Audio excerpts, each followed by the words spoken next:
Have a conversation that we're going to be having right now. Our guest is already on the line talking about a particular survey that we saw online as well, to a survey by Paid HR that highlights the most highlights that most Lagos residents earn less than 100,000 naira monthly, with food expenses rising sharply from 38,000 naira in the year 2023 to 54,000 naira this year. That is to say that you know, lots of those monies are being spent on food.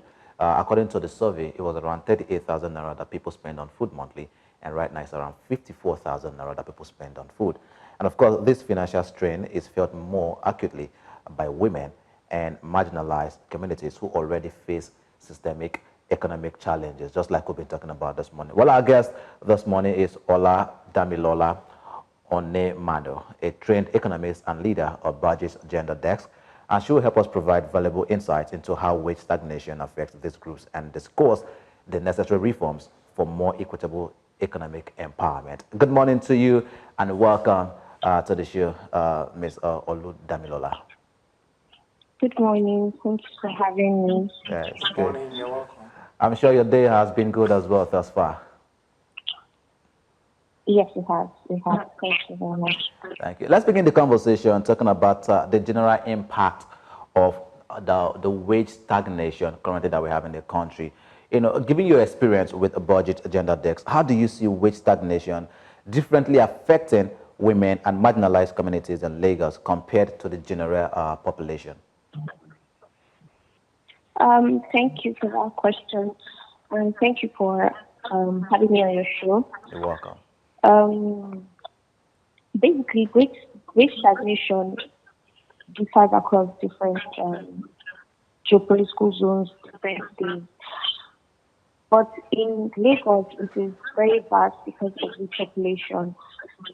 There's a lot of income inequality because workers earn way less than even that 100K that you guys have set as the margin for your survey. In fact, people earn even less than the 30K, which was the previous minimum wage. So you look at an average woman or an average woman in the informal business sector, she has to provide for her family on a daily basis based off of what she has sold in the market. And because she is not earning the 100K, she is not earning the 30,000 that is stipulated monthly to be paid. It's more of she depends on those who come to buy from her. So if 70% of the population of Lagos is earning less and she's selling a bag of rice for 70,000, and every month she has to ensure that she earns enough to be able to repurchase and put stock in her house or put stock in her shop, it simply means that she will not be able to make ends meet. Someone that sells pepper in the market, and then the prices of pepper is fluctuating, and you're coming with your 30,000 every month to buy from her because you're not going to spend the whole 30,000 on her. At the end of the day, she cannot make ends meet. So now down to the people working and earning, let's say, 20,000. There are people that are cleaners, people who are more vulnerable that earn maybe 15, 10,000 a month. How do they fend for themselves? Given that the inflationary measures are going up every day, as at this time last year, you could buy something for 5,000 naira, and you know, or you buy yams for 5,000 naira, and you know that you're going home with 2-3 tubers of yam. Right now, you can't even buy 1 tuber of yam for 5,000 naira. Nah. So someone who is earning 15,000 naira in a month, how is she supposed to make ends meet? Electricity bills, rent, savings, children, if they even have children's school fees, children's upkeep, what's their daily upkeep in particular? So I'm even talking about the perspective of buying things. How about when they have to pay transport? In Lagos, transport is really hard. And something about Lagos is once there's a fuel hike or there's a hike in fuel, Right. there's scarcity. Once there's scarcity, there's traffic. the prices of this transport, whether public or private, goes up. So it simply means that these people who are earning less or who are earning within this margin are going to always have issues with maintaining a consistent spending trend over the month. Yeah. Do you think that population in Lagos State plays a role as well too in the low earnings? Yes, population does play a role because looking at Lagos, over 20 million, over 22 million, you look at it that there is a lot of labor supply in Lagos compared to other states. Labor exceeds demand. As much as we have a lot of jobs, opportunities, we have a lot of businesses here in Lagos, we have a lot of opportunities for people to spring up different forms of informal businesses and then have people working in the formal and corporate spaces. Labor exceeds demand. And so keeping this large number of labor supply within the workforce and also ensuring that they earn well is going to be difficult. It's going to be difficult, which is why the job margin, the earning margin has gone down. Because first of all, there's a lot of job competition. There is impact on the productivity of people because you have so many people within the supply chain. And then it will now lead to the income inequality, which will now be that people cannot earn a substantial level of income that matches with the expenditure that goes around their daily life or their daily activities.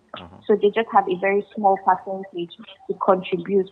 And it also impacts on the general economic development or the economic productivity that happens within the state. Because if you have a larger percentage of your labor force earning very little, it impacts on the taxes that you get, it impacts on the revenue that you can raise on a daily basis for the state. So basically, it's interwoven into each other. A lot of times people have said that in situations like this, that it's important that people should look out for multiple streams of income. But if you also look at it, in the first place, a person is working and the person is not being properly paid, first of all. Don't you think that individuals could be having some mental health challenges in that regard, and of course also decreased productivity comes in line with that? Now, with all of this situation, how can one balance himself or herself to ensure that, okay, we could work towards being more productive to also help increase earnings? So the thing is, definitely there will be some mental breakdowns. There will be some burnouts because right now there are people that work 2-3 jobs just to make ends meet. In fact, just to make this particular 100,000, some people have to work multiple jobs, which would end up leading to burnout, which would also end up leading to low productivity because you cannot put in all of your strength, all of your energy, all of your mental capacity into one particular job. You have to split it across everything that you are doing.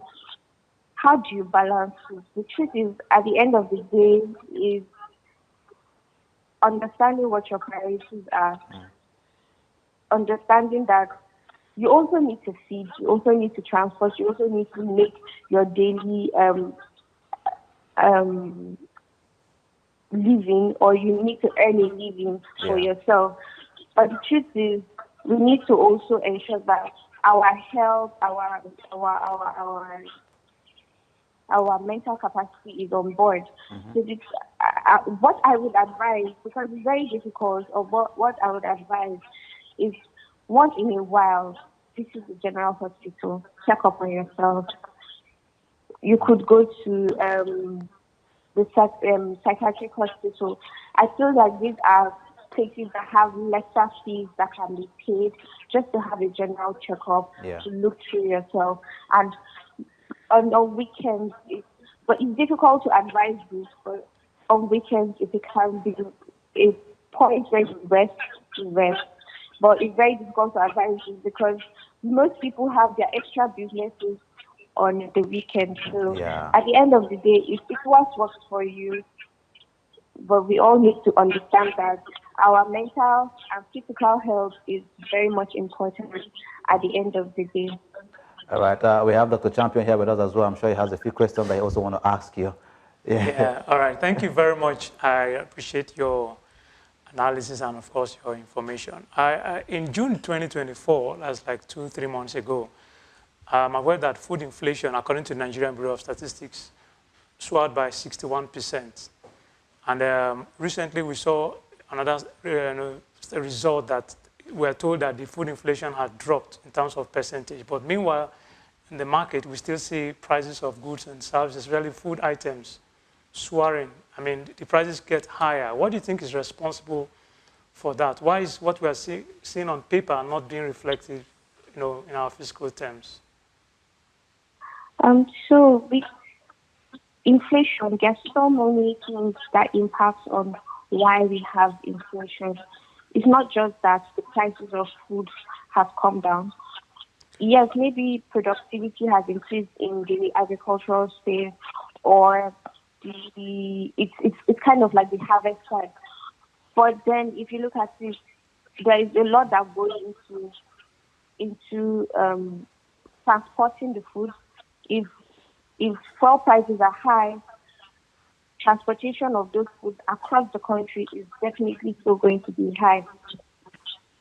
If the food it depends on some form of energy and power, and electricity tariff is high, and people need to keep up with ensuring that their food are staying fresh or their frozen food are staying good, then definitely these things are still going to be high. Things that are being imported, import duties are still high. I don't think import duties have come down. So if import duties are still high, these things are still going to have high prices. Despite the fact that on paper it shows that food inflation has come down. A lot of foods are being imported. At the end of the day, the exchange rate still has a huge impact on how much things are going to be sold within the country. So a lot of things have impact on food inflation, not just the price of the food itself. Yeah. If you look at, let's say government policies as well too, what specific changes do you think that the government has got to make to ensure that, the policies that they are making, which of course is affecting Nigerians, and in this context also women in the market who are selling, what policies changes could they make to ensure that this is being drastically reduced, especially even with the high cost of living? So with policies, I feel like policies take a very long time to show tangible impact. But what I'd say is, for the government to have any policy that will have any impact right now, it would be like we're going to start to do some reversal of policy, like the fuel subsidy. Nigeria is still paying fuel subsidy.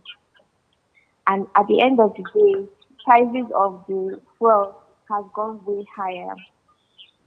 A policy should be that there should be a balance. If we are still paying fuel subsidy, there should be some way that this subsidy impacts on the price.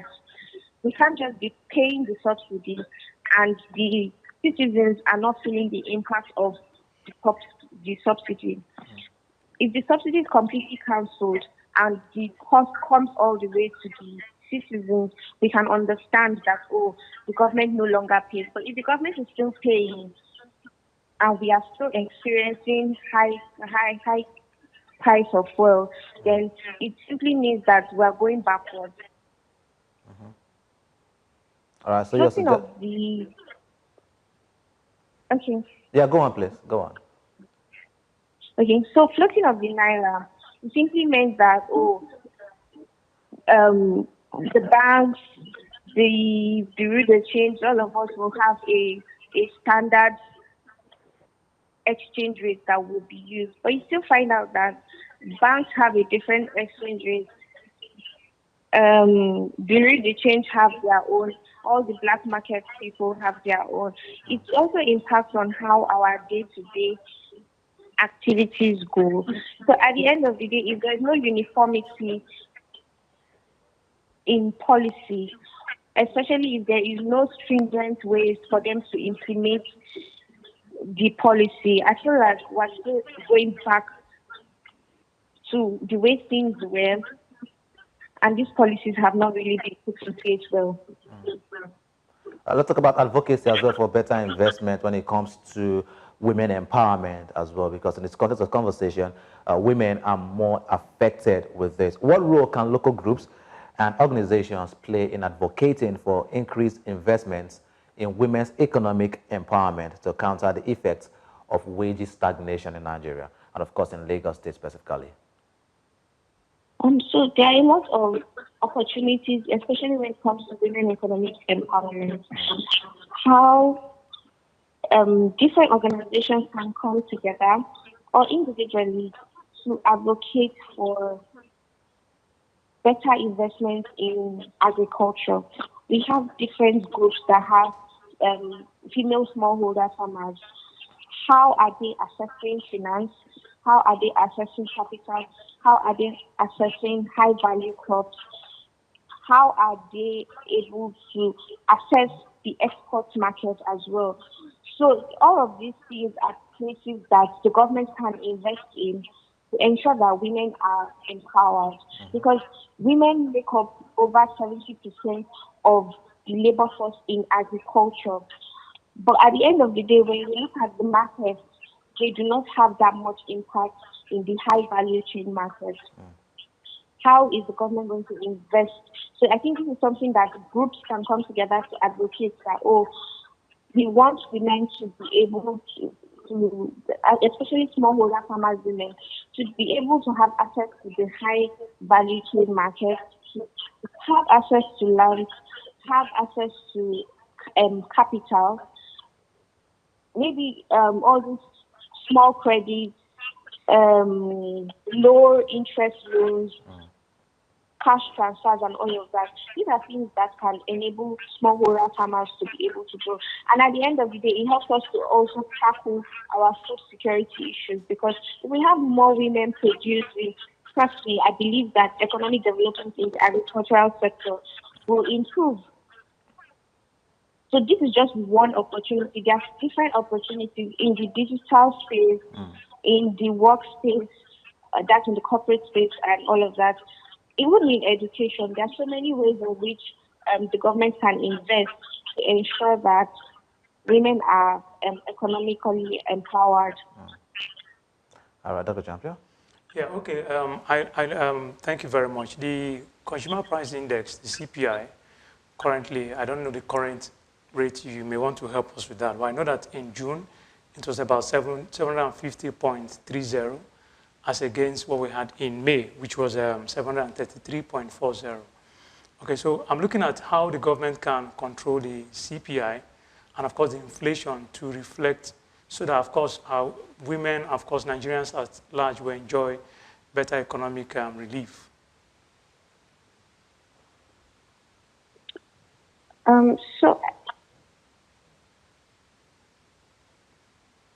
Sorry, I didn't get the last part of the question. Okay, you know, there's a CPI, the Consumer Price Index, which of course, yes, is similar to what we have in terms of inflation rate. So I'm looking at what the government can do, measures to introduce to ameliorate the current economic hardship that is ravaging the country, especially even the women population. And what's the current CPI for the month of August? I don't know if you can help us with that information.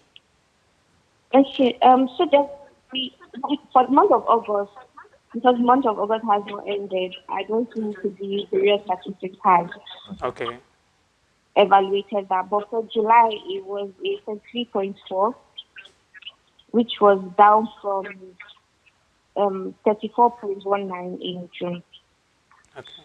So, but then it's still high, because in the last 20 years, I don't think we've had inflation this high in Nigeria? Where do we have it at a 10 or a 8 point something?